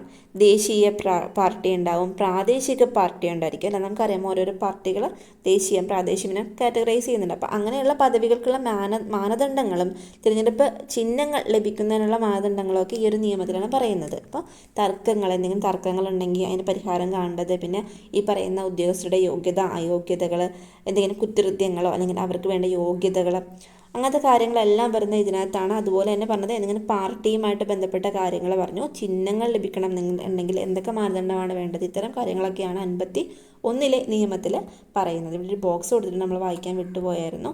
ദേശീയ സമ്മതിദായക ദിനം എന്നാണ് ജനുവരി 25 ദേശീയ സമ്മതിദായക ദിനമായിട്ട് ആചരിക്കുന്നത്. 2011 മുതലാണ് ഈ ദിനം ആചരിച്ചു തുടങ്ങിയത്. 1950 ജനുവരി 25 തിരഞ്ഞെടുപ്പ് കമ്മീഷൻ നിലവിൽ വന്നത്. തിരഞ്ഞെടുപ്പ് കമ്മീഷന്റെ സ്ഥാപക ദിനമെന്ന നിലയിലാണ് ജനുവരി 25 ദേശീയ സമ്മതിദായക ദിനമായിട്ട് ആചരിക്കുന്നത്. എന്നു മുതലാണ്? 2011 മുതലാണ്. രാജ്യത്തെ എല്ലാ വോട്ടർമാരെയും തിരഞ്ഞെടുപ്പിൽ പ്രക്രിയയിൽ സജീവ പങ്കാളികളാക്കാനും സമ്മതിദായ അവകാശം വിനിയോഗിക്കുന്നതിന് പ്രോത്സാഹിപ്പിക്കുന്നതിനുമാണ് ഈ ഒരു ദിനം ആചരിക്കുന്നതെന്ന് പറയുന്നു. സംസ്ഥാന തിരഞ്ഞെടുപ്പ് കമ്മീഷൻ എന്താണെന്ന് നമുക്ക് നോക്കാം. കേന്ദ്ര തിരഞ്ഞെടുപ്പ് കമ്മീഷനെ കൂടാതെ ഓരോ സംസ്ഥാനങ്ങളിലും എന്തുണ്ട്? സംസ്ഥാനതല തിരഞ്ഞെടുപ്പ് കമ്മീഷനുകളുണ്ട്. 73, 74 ഭേദഗതികളിലൂടെ സംസ്ഥാനങ്ങളിൽ തിരഞ്ഞെടുപ്പ് കമ്മീഷനുകൾ നിലവിൽ വന്നു. ഭരണഘടനയുടെ 243 അല്ലെങ്കിൽ 243 കെയും ZA എന്നീ അനുച്ഛേദങ്ങൾ പ്രകാരമാണ് ഇത് രൂപപ്പെടുത്തിയിരിക്കുന്നത്. തദ്ദേശ സ്വയംഭരണ സ്ഥാപനങ്ങളിലേക്കുള്ള വോട്ടർ പട്ടിക തയ്യാറാക്കുക, തിരഞ്ഞെടുപ്പിനുള്ള മേൽനോട്ടവും നിയന്ത്രണവും തുടങ്ങിയ ചുമതലകൾ സംസ്ഥാന തിരഞ്ഞെടുപ്പ് ഓഫീസർ അല്ലെങ്കിൽ ഒരു കമ്മീഷനാണ് നിർവഹിക്കുന്നത്. സംസ്ഥാന തിരഞ്ഞെടുപ്പ് കമ്മീഷനാണ് അപ്പോൾ തദ്ദേശ സ്വയംഭരണ സ്ഥാപനങ്ങളിലെ അംഗങ്ങളുടെ സംവരണ സ്ഥാനങ്ങൾ നിശ്ചയിക്കുന്നതും ഈ ഒരു കമ്മീഷനാണ്. കേരള സംസ്ഥാന തിരഞ്ഞെടുപ്പ് കമ്മീഷൻ നിലവിൽ വന്ന എന്നാണ് ഡേറ്റ് ചോദിച്ചാൽ 93 ഡിസംബർ 3 ഇത് വന്നത്. 243 കെയും ZAയുമാണ്. 73, 74 ഭരണഘടനാ ഭേദഗതികളാണെന്ന് ഓർക്കുക. ഇന്ത്യയെ പോലെ വൈവിധ്യങ്ങളാൽ സമ്പന്നമായതും ഉയർന്ന ജനസംഖ്യയുള്ളതുമായ രാജ്യത്ത് ജനാധിപത്യ ഭരണക്രമം രൂപപ്പെടുന്നതിൽ തിരഞ്ഞെടുപ്പ് കമ്മീഷന് സുപ്രധാനമായിട്ടുള്ള പങ്കാണുള്ളത്. സാമൂഹികം, സാമ്പത്തികം, ലിംഗപരം തുടങ്ങിയ അസമത്വങ്ങളാൽ സമൂഹത്തിൻ്റെ മുഖ്യധാരയിൽ നിന്നും മാറ്റി നിർത്തപ്പെട്ട നിരവധി ജനവിഭാഗങ്ങൾ നമ്മുടെ സമൂഹത്തിൽ ഉണ്ടായിരുന്നു. ഇത്തരം ജനവിഭാഗങ്ങളെ തിരഞ്ഞെടുപ്പ് എന്ന പ്രക്രിയയിലൂടെ ഭാഗമാക്കുക വഴി ഇന്ത്യൻ ജനാധിപത്യത്തിൻ്റെ രാഷ്ട്രീയ അടിത്തറ ഉറപ്പിക്കുക എന്ന കർത്തവ്യമാണ് തിരഞ്ഞെടുപ്പ് കമ്മീഷൻ നിർവഹിച്ചിട്ടുള്ളത്. രാജ്യത്തിലെ വിവിധ തരത്തിലുള്ള തിരഞ്ഞെടുപ്പുകളുടെ സുതാര്യവും നീതിയുക്തവുമായ നിർവഹണത്തിലൂടെ ഈ ഭരണഘടനാ സ്ഥാപനത്തെ ജനാധിപത്യപരമായി കൂടുതൽ ശക്തവും അർത്ഥപൂർണവുമാക്കുന്നു. സുകുമാർ സെൻ ആയിരുന്നു ഇന്ത്യയിലെ ആദ്യത്തെ മുഖ്യ തിരഞ്ഞെടുപ്പ് കമ്മീഷണർ. ആരായിരുന്നു? സുകുമാർ സെൻ ആണ്. അപ്പോൾ നമ്മൾ സംസ്ഥാന തിരഞ്ഞെടുപ്പ് കമ്മീഷൻ കംപ്ലീറ്റ് ചെയ്തു, ദേശീയ തിരഞ്ഞെടുപ്പ് കമ്മീഷൻ കംപ്ലീറ്റ് ചെയ്തു. അടുത്തതാണ് മനുഷ്യാവകാശ കമ്മീഷൻ. ദേശീയ മനുഷ്യാവകാശ കമ്മീഷൻ നോക്കാം. ഡിസംബർ 10. എന്താണ് ഡിസംബർ 10? നമുക്ക് നോക്കാം. ദേശീയ മനുഷ്യാവകാശ ദിനമാണ് ഡിസംബർ 10. ഡിസംബർ 10 ദേശീയ മനുഷ്യാവകാശ ദിനം. മനുഷ്യാവകാശ ലംഘനങ്ങൾ നമ്മുടെ ഭരണഘടന ഉറപ്പു നൽകുന്ന പൗരാവകാശങ്ങളുടെയും മൂല്യങ്ങളുടെയും നിഷേധമാണ്. നമ്മുടെ രാജ്യത്ത് മനുഷ്യാവകാശ ലംഘനങ്ങൾ ഇല്ലാതാക്കി പൗരാവകാശ സംരക്ഷണം ഉറപ്പുവരുത്തുന്ന ലക്ഷ്യത്തോടെ രൂപീകരിക്കപ്പെട്ടൊരു സ്ഥാപനമാണ് ദേശീയ മനുഷ്യാവകാശ കമ്മീഷൻ. അപ്പോൾ ഈ മനുഷ്യാവകാശ ലംഘനങ്ങൾ ഇല്ലാതാക്കിക്കൊണ്ട് പൗരാവകാശങ്ങൾ എന്ത് ചെയ്യുക, സംരക്ഷിക്കുക എന്ന ലക്ഷ്യത്തോടെ രൂപീകരിക്കപ്പെട്ട സ്ഥാപനമാണ് ദേശീയ മനുഷ്യാവകാശ കമ്മീഷൻ. 93 ഒക്ടോബർ 12 ദേശീയ മനുഷ്യാവകാശ കമ്മീഷൻ നിലവിൽ വരുന്നത്. ഇത് എത്ര പ്രാവശ്യം PSC ചോദിച്ചിട്ടുണ്ട് എന്ന് എനിക്കറിയില്ല, കുറേ തവണ ചോദിച്ചിട്ടുണ്ട്. അപ്പോൾ ഇത് ഇമ്പോർട്ടൻ്റ് ആണ്. 93 ഒക്ടോബർ 12 ദേശീയ മനുഷ്യാവകാശ കമ്മീഷൻ വന്നത്. ന്യൂഡൽഹിയാണ് ആസ്ഥാനം. ന്യൂഡൽഹിയാണ് ഇതിൻ്റെ ആസ്ഥാനം. ചെയർപേഴ്സൺ ഉൾപ്പെടെ 6 അംഗങ്ങളാണ് കമ്മീഷനുള്ളത്. വിരമിച്ച സുപ്രീം കോടതി ചീഫ് ജസ്റ്റിസ് അല്ലെങ്കിൽ സുപ്രീം കോടതി ജഡ്ജി ആയിരിക്കും അധ്യക്ഷൻ. വിരമിച്ച സുപ്രീം കോടതി ചീഫ് ജസ്റ്റിസ് അല്ലെങ്കിൽ സുപ്രീം കോടതി ജഡ്ജി ആയിരിക്കും അധ്യക്ഷൻ. രാഷ്ട്രപതിയാണ് കമ്മീഷൻ അംഗങ്ങളെ നിയമിക്കുന്നത്. 3 വർഷം അല്ലെങ്കിൽ 70 വയസ്സ് വരെയാണ് കമ്മീഷൻ അംഗങ്ങളുടെ ഔദ്യോഗിക കാലാവധി. അപ്പോൾ അത് പഠിച്ചേക്കാം. 3 വർഷം അല്ലെങ്കിൽ 70 വയസ്സ് വരെയാണ് ഈ അംഗങ്ങളുടെ കാലാവധി. മനുഷ്യാവകാശ സംരക്ഷണ നിയമം 1993 നിയമം. മനുഷ്യാവകാശ സംരക്ഷണത്തിനും അനുബന്ധ കാര്യങ്ങൾക്കുമായി ദേശീയ സംസ്ഥാന തലത്തിൽ മനുഷ്യാവകാശ കമ്മീഷനുകളും കോടതികളും സ്ഥാപിക്കാൻ നിർദ്ദേശിച്ചുകൊണ്ട് നിലവിൽ വന്ന നിയമമാണ് മനുഷ്യാവകാശ സംരക്ഷണ നിയമം. 93 സെപ്റ്റംബർ 28 നിയമം പ്രാബല്യത്തിൽ വന്നത്. അപ്പം നിയമം എന്നാണ് പ്രാബല്യത്തിൽ വന്നതെന്ന് ചോദിച്ചാൽ 93 സെപ്റ്റംബർ 28 ഇത് പ്രകാരമാണ് ദേശീയ സംസ്ഥാന തലങ്ങളിൽ മനുഷ്യാവകാശ കമ്മീഷനുകൾ പ്രവർത്തിക്കുന്നത്. ഈ നിയമത്തിൽ മനുഷ്യാവകാശ കോടതി, ദേശീയ ന്യൂനപക്ഷ കമ്മീഷൻ, ദേശീയ പട്ടികജാതി കമ്മീഷൻ, ദേശീയ വനിതാ കമ്മീഷൻ, സംസ്ഥാന മനുഷ്യാവകാശ കമ്മീഷൻ എന്നിവ നിർവഹിച്ചിരിക്കുന്നു. അപ്പോൾ ഈയൊരു നിയമത്തിൽ മനുഷ്യാവകാശ കോടതി വേണം, ദേശീയ ന്യൂനപക്ഷ കമ്മീഷൻ, ദേശീയ പട്ടികജാതി കമ്മീഷൻ, വനിതാ കമ്മീഷൻ, സംസ്ഥാന മനുഷ്യാവകാശ കമ്മീഷൻ എന്നിവ നിർവചിച്ചിരിക്കുന്നു. ദേശീയ മനുഷ്യാവകാശ കമ്മീഷൻ രൂപീകരണം, ചെയർപേഴ്സൺ ഉൾപ്പെടെയുള്ള അംഗങ്ങളുടെ നിയമനം, നീക്കം ചെയ്യൽ കാലാവധി, കമ്മീഷന്റെ പ്രവർത്തനങ്ങൾ, അധികാരങ്ങൾ തുടങ്ങിയവയും ഈ നിയമത്തിൽ എന്ത് ചെയ്യുന്നു? പ്രതിപാദിക്കുന്നു. കമ്മീഷന്റെ അന്വേഷണ നടപടിക്രമം, റിപ്പോർട്ട് സമർപ്പിക്കൽ, സംസ്ഥാന മനുഷ്യാവകാശ കമ്മീഷൻ രൂപീകരണം, പ്രവർത്തന അന്വേഷണ നടപടികൾ എന്നിവയും ഇതിൽ നിഷ്കർഷിക്കുന്നുണ്ട്. ജീവനും സ്വാതന്ത്ര്യത്തിനും തുല്യ പരിഗണനയും അന്തസ്സിനും വേണ്ടി ഭരണഘടന ഉറപ്പാക്കിയിട്ടുള്ളതോ ഇന്ത്യ അംഗീകരിച്ച അന്തർദേശീയ ഉടമ്പടികൾ പ്രകാരം നടപ്പിൽ വരുത്താവുന്നതോ ആയിട്ടുള്ള അവകാശങ്ങളെയാണ് മനുഷ്യാവകാശങ്ങൾ എന്ന് പറയുന്നത്. അപ്പോൾ ഇതിൻ്റെ കുറച്ച് കാര്യങ്ങൾ, എന്തൊക്കെ ചുമതലകളെന്ന് പറഞ്ഞിട്ടുണ്ട്. ദേശീയ മനുഷ്യാവകാശ കമ്മീഷൻ്റെ ആസ്ഥാനം എവിടെയാണ്? ന്യൂഡൽഹിയാണ്. അപ്പോൾ ചുമതലകൾ നോക്കാം. മനുഷ്യാവകാശ ലംഘനം സംബന്ധിച്ച പരാതികൾ എന്ത് ചെയ്യുക? അന്വേഷണം നടത്തുക. മനുഷ്യാവകാശ ലംഘനം സംബന്ധിച്ച കോടതി നടപടികളിൽ കക്ഷി ചേരുക. ജയിലുകൾ, പുനരധിവാസ കേന്ദ്രങ്ങൾ തുടങ്ങിയവ സന്ദർശിച്ച് പരിഷ്കരണ നിർദ്ദേശങ്ങളൊക്കെ സമർപ്പിക്കുക. മനുഷ്യാവകാശ പരിരക്ഷാ സംവിധാനങ്ങളുടെ നിർവഹണവും ഫലപ്രാപ്തിയും വിലയിരുത്തി നിർദ്ദേശങ്ങൾ നൽകുക. മനുഷ്യാവകാശത്തെ സംബന്ധിച്ച അന്തർദേശീയ കരാറുകൾ, പ്രഖ്യാപനങ്ങൾ തുടങ്ങിയവ വിശകലനം ചെയ്ത് നടപടികൾ സ്വീകരിക്കുക. നിയമപാലകർ ഉൾപ്പെടെയുള്ള പൊതുസേവകരുടെ ഭാഗത്തു നിന്ന് ഉണ്ടാകുന്ന മനുഷ്യാവകാശ ലംഘനങ്ങളും ഇവ തടയുന്നതിൽ വരുത്തുന്ന വീഴ്ചകളും പരിശോധിച്ച് നടപടികൾ സ്വീകരിക്കുക. അപ്പോൾ ഇവിടെ എന്താണ്? ഇവർക്ക് ശിക്ഷയ്ക്ക് എന്ത് ചെയ്യാം? ശുപാർശ ചെയ്യാനുള്ള അധികാരം മാത്രമേ ഉള്ളൂ അല്ലേ? നടപടികൾ എടുക്കാൻ, ശിക്ഷിക്കാനുള്ള അധികാരമൊന്നും ഇവർക്ക് ഇല്ല എന്ന് മനസ്സിലാക്കുക. സംസ്ഥാന മനുഷ്യാവകാശ കമ്മീഷൻ കൂടി നമുക്ക് നോക്കാം. ദേശീയ മനുഷ്യാവകാശ കമ്മീഷന് സമാനമായിട്ട് സംസ്ഥാനങ്ങളിലും മനുഷ്യാവകാശ കമ്മീഷനുകളുണ്ട്. 98 ഡിസംബർ 11 കേരള സംസ്ഥാന മനുഷ്യാവകാശ കമ്മീഷൻ നിലവിൽ വന്നത്. ചെയർപേഴ്സൺ ഉൾപ്പെടെ 3 അംഗങ്ങളാണ് കമ്മീഷനിലുള്ളത്. വിരമിച്ച ഹൈക്കോടതി ചീഫ് ജസ്റ്റിസ് അല്ലെങ്കിൽ ഹൈക്കോടതി ജഡ്ജി ആയിരിക്കും മനുഷ്യാവകാശ കമ്മീഷന്റെ അധ്യക്ഷൻ. ഗവർണറാണ് അംഗങ്ങളെ നിയമിക്കുന്നത്. അപ്പോൾ 98 ഡിസംബർ 11 വന്നത് എന്ന് ഓർക്കുക. ആരായിരിക്കും അതിൻ്റെ ചെയർമാൻ എന്ന് ചോദിച്ചാൽ വിരമിച്ച ഹൈക്കോടതി ചീഫ് ജസ്റ്റിസ് അല്ലെങ്കിൽ ഹൈക്കോടതി ജഡ്ജി ആയിരിക്കും. 3 അംഗങ്ങളാണുള്ളത് എന്ന് ഓർക്കുക.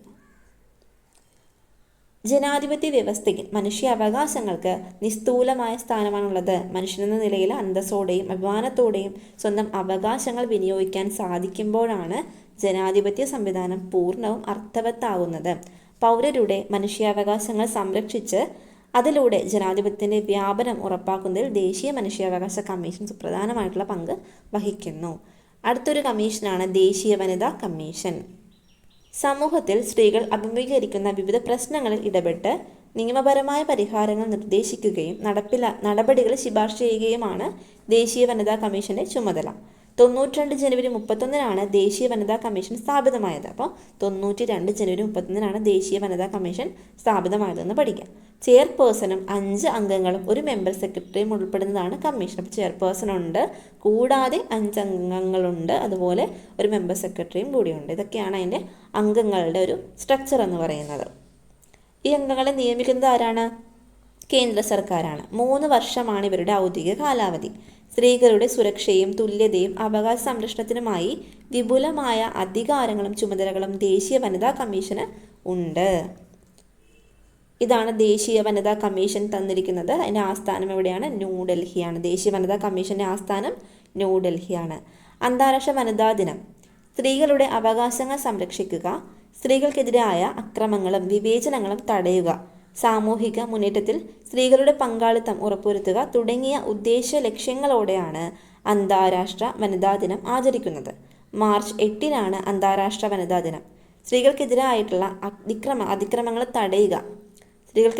അതിക്രമങ്ങൾ തടയുക, രാഷ്ട്രീയ, സാമൂഹിക, സാമ്പത്തിക രംഗങ്ങളിലെ എല്ലാത്തരം വിവേചനങ്ങൾക്കും അതീതമായി സ്ത്രീകളുടെ ശാക്തീകരണം ഉറപ്പുവരുത്തുക തുടങ്ങിയവയാണ് ഈ ഒരു ദിനാചരണത്തിലൂടെ ഐക്യരാഷ്ട്ര സംഘടന എന്ത് ചെയ്യുന്ന ലക്ഷ്യം വയ്ക്കുന്ന കാര്യങ്ങളെന്ന് പറഞ്ഞാൽ. മാർച്ച് 8 വനിതാ ദിനം എന്ന് ഓർക്കുക, അന്താരാഷ്ട്ര വനിതാ ദിനം. ഇതിൻ്റെ ചുമതലകൾ എന്തൊക്കെയാണ്? ഈ ഒരു ദേശീയ വനിതാ കമ്മീഷൻ്റെ ചുമതലകൾ നമുക്ക് നോക്കാം. സ്ത്രീ സുരക്ഷയ്ക്കായുള്ള ഭരണഘടനാ വ്യവസ്ഥകളും നിയമങ്ങളും പരിശോധിക്കുക, സ്ത്രീകളുടെ അവകാശങ്ങൾ സംരക്ഷിക്കുന്നതിനുള്ള നിയമനിർമ്മാണങ്ങൾക്ക് നിർദ്ദേശങ്ങൾ സമർപ്പിക്കുക, ലിംഗനീതി ഉറപ്പുവരുത്തുന്നതുമായി ബന്ധപ്പെട്ട പ്രവർത്തനങ്ങൾ ചെയ്യുക, സ്ത്രീകൾ നേരിടുന്ന അസമത്വങ്ങളും വിവേചനങ്ങളും ഇല്ലാതാക്കുന്നതിനുള്ള നിർദ്ദേശങ്ങൾ നൽകുക, സ്ത്രീകൾ നേരിടുന്ന വിവിധ പ്രശ്നങ്ങളിൽ ഇടപെടുകയും പ്രശ്ന പരിഹാരങ്ങൾ നിർദ്ദേശിക്കുകയും ചെയ്യുക, സ്ത്രീകളെ ബാധിക്കുന്ന വിഷയങ്ങളിലെ നയരൂപീകരണത്തിൽ സർക്കാരുകൾക്ക് ഉപദേശം നൽകുക. അപ്പോൾ ഇത് നിർദ്ദേശം സമർപ്പിക്കുക, പരിശോധിക്കുക, പിന്നെ നിർദ്ദേശിക്കുക, ഉപദേശിക്കുക എന്നൊക്കെ പറയുന്നത്. ഇവിടെ എന്ത് ചെയ്യാം? നമുക്ക് ശിക്ഷകൾ ശുപാർശ ചെയ്യാൻ മാത്രമേ അധികാരമുള്ളൂ എന്ന് ഓർക്കുക. നിർദ്ദേശിക്കുക അല്ലെങ്കിൽ ഉപദേശം നൽകുക, ആ ഒരു രീതിയിലാണ് ഇതിൻ്റെ ഒരു പ്രവർത്തനം പോകുന്നത്. സ്ത്രീകളുടെ അവകാശങ്ങളും സുരക്ഷയും ഉറപ്പുവരുത്തുന്നതിനായിട്ട് വേറെ കുറച്ച് നിയമങ്ങൾ രാജ്യത്തുണ്ട്. അതിൽ ചിലത് നമുക്ക് പരിചയപ്പെടാം.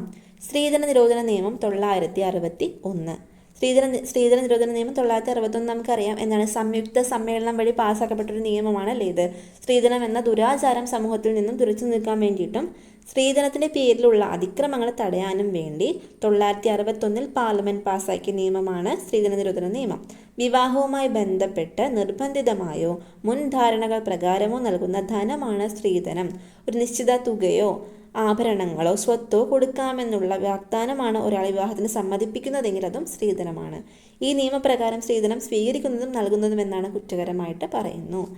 ഗാർഹിക പീഡന നിരോധന നിയമം 2005. നമ്മുടെ രാജ്യത്ത് 2006 ഒക്ടോബർ 26 ഈ ഒരു നിയമം പ്രാബല്യത്തിൽ വന്നത്. ജീവിത പങ്കാളിയിൽ നിന്നോ ബന്ധുക്കളിൽ നിന്നോ സ്ത്രീകൾക്ക് നേരിടേണ്ടി വരുന്ന പീഡനങ്ങളിൽ നിന്ന് സംരക്ഷണം നൽകുന്നതാണ് ഈ നിയമം. സ്ത്രീത്വത്തെ അപമാനിക്കുന്നതും അപകടപ്പെടുത്തുന്നതുമായ എല്ലാ അതിക്രമങ്ങളും ഗാർഹിക പീഡനത്തിൻ്റെ വിശാല നിർവചനത്തിൽ ഉൾപ്പെടുത്തിയിട്ടുണ്ട്. ഗാർഹിക പീഡനത്തിന് ഇരയാവുന്ന സ്ത്രീകൾക്ക് സംരക്ഷണവും താമസവും സാമ്പത്തിക സമാശ്വാസ നടപടികളും ഈ നിയമം ഉറപ്പുവരുത്തുന്നു. അപ്പോൾ 2 നിയമങ്ങൾ നമ്മൾ പഠിച്ചു. ഏതൊക്കെയാണ്?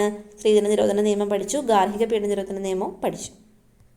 സംസ്ഥാന വനിതാ കമ്മീഷൻ 1996 മാർച്ച് 14 96 മാർച്ച് 14 കേരള സംസ്ഥാന വനിതാ കമ്മീഷൻ നിലവിൽ വന്നത്. തിരുവനന്തപുരമാണ് അതിൻ്റെ ആസ്ഥാനം. കമ്മീഷൻ്റെ ആദ്യത്തെ ചെയർപേഴ്സൺ ആരാണ്? കവയിത്രി സുഗതകുമാരി ആയിരുന്നു. ഇതിനിടയിൽ കൂടി നമുക്ക് മലയാളം കൂടി പഠിച്ചേക്കാം. കവയിത്രി എന്നെങ്ങനെയാണ് എഴുതുന്നത്? കവയിത്രി, ലാസ്റ്റ് 2 വള്ളിയാണ് ഇടേണ്ടത്. കവയിത്രി ആരായിരുന്നു? സുഗതകുമാരി ആയിരുന്നു. ചെയർപേഴ്സണെ കൂടാതെ 4 അംഗങ്ങൾ ചേർന്നതാണ് സംസ്ഥാന വനിതാ കമ്മീഷൻ. ചെയർപേഴ്സണെ കൂടാതെ 4 അംഗങ്ങളുണ്ട് സംസ്ഥാന വനിതാ കമ്മീഷന്. 5 വർഷമാണ് അംഗങ്ങളുടെ ഔദ്യോഗിക കാലാവധി. 96 മാർച്ച് 14 വന്നു എന്ന് പറഞ്ഞു. തിരുവനന്തപുരമാണ് ആസ്ഥാനം. ആദ്യത്തെ ചെയർപേഴ്സൺ കവയിത്രി സുഗതകുമാരി ആയിരുന്നു. ചെയർപേഴ്സണെ കൂടാതെ 4 അംഗങ്ങളാണ് ഇതിലുള്ളത്. 5 വർഷമാണ് കാലാവധി. സ്ത്രീകൾ അഭിമുഖീകരിക്കുന്ന നീതി നിഷേധങ്ങൾ ഉൾപ്പെടെയുള്ള വിവിധങ്ങളായ പ്രശ്നങ്ങളിൽ ഇടപെടുകയും ഉചിതമായ തീരുമാനങ്ങൾ നിർദ്ദേശിക്കുകയും ചെയ്യുക, അതുമായി ബന്ധപ്പെട്ട നടപടിക്രമങ്ങളിൽ സർക്കാരിന് എന്ത് ചെയ്യുക, റിപ്പോർട്ടുകൾ നൽകുക തുടങ്ങിയവയൊക്കെ ഇതിൻ്റെ ചുമതലകളിൽ പെടുന്നു. അപ്പോൾ ആ ഡേറ്റുകളും വർഷങ്ങളും കാര്യങ്ങളും നോക്കുക. ജനാധിപത്യ വ്യവസ്ഥയിൽ എല്ലാ പൗരരുടെയും അവകാശങ്ങൾ സംരക്ഷിക്കപ്പെടേണ്ടതുണ്ട്. ലിംഗനീതി അതിൽ ഏറ്റവും പ്രധാനമാണ്. സ്ത്രീകളുടെ അവകാശങ്ങളും അന്തസ്സും സംരക്ഷിക്കപ്പെടുന്നതിലൂടെ മാത്രമേ അത് പൂർണ്ണമാവുകയുള്ളൂ. സമൂഹത്തിൽ നിലനിൽക്കുന്ന സ്ത്രീവിരുദ്ധമായ പ്രവണതകളെ നിയമപരമായി മറികടക്കുന്നതിന് വേണ്ട നടപടികൾ വനിതാ കമ്മീഷൻ കാലാകാലങ്ങളിൽ സ്വീകരിച്ചു പോന്നിട്ടുണ്ട്. ലിംഗനീതി ഉറപ്പുവരുത്തുന്ന ഇത്തരം ഇടപെടലിലൂടെ സ്ത്രീകൾക്ക് തുല്യ അവകാശവും അവസരവും ഉറപ്പാക്കി ജനാധിപത്യം ശക്തിപ്പെടുത്തുന്നതിൽ വനിതാ കമ്മീഷൻ സുപ്രധാനമായിട്ടുള്ള പങ്ക് വഹിക്കുന്നുണ്ട്. അപ്പോൾ വനിതാ കമ്മീഷൻ നമ്മൾ കഴിഞ്ഞു. അടുത്തൊരു കമ്മീഷനിൽ കൊടുത്തിരിക്കുന്നത് ന്യൂനപക്ഷ കമ്മീഷനാണ്. ന്യൂനപക്ഷ കമ്മീഷൻ്റെ കുറച്ച് കാര്യങ്ങൾ നമുക്ക് പഠിക്കാം. National commission four minorities. രാജ്യത്തെ ന്യൂനപക്ഷങ്ങളുടെ താൽപ്പര്യങ്ങൾ സംരക്ഷിച്ച് അവരുടെ ക്ഷേമത്തിനായുള്ള നിയമങ്ങൾ ഫലപ്രദമായി നടപ്പിലാക്കുന്നുവെന്ന് ഉറപ്പുവരുത്തുന്നതിന് വേണ്ടി രൂപീകരിച്ചൊരു സ്ഥാപനമാണിത് ദേശീയ ന്യൂനപക്ഷ കമ്മീഷൻ. മത, ഭാഷ, സാംസ്കാരിക ന്യൂനപക്ഷങ്ങളുടെ അവകാശങ്ങൾ സംരക്ഷിച്ച് ആ വിഭാഗങ്ങളുടെ ക്ഷേമം ഉറപ്പുവരുത്തുക എന്നതാണ് കമ്മീഷന്റെ പ്രധാന ചുമതല. 93 മെയ് 17 ഈ ഒരു ദേശീയ ന്യൂനപക്ഷ കമ്മീഷൻ വന്നത്. 93 മെയ് 17 വന്നത്.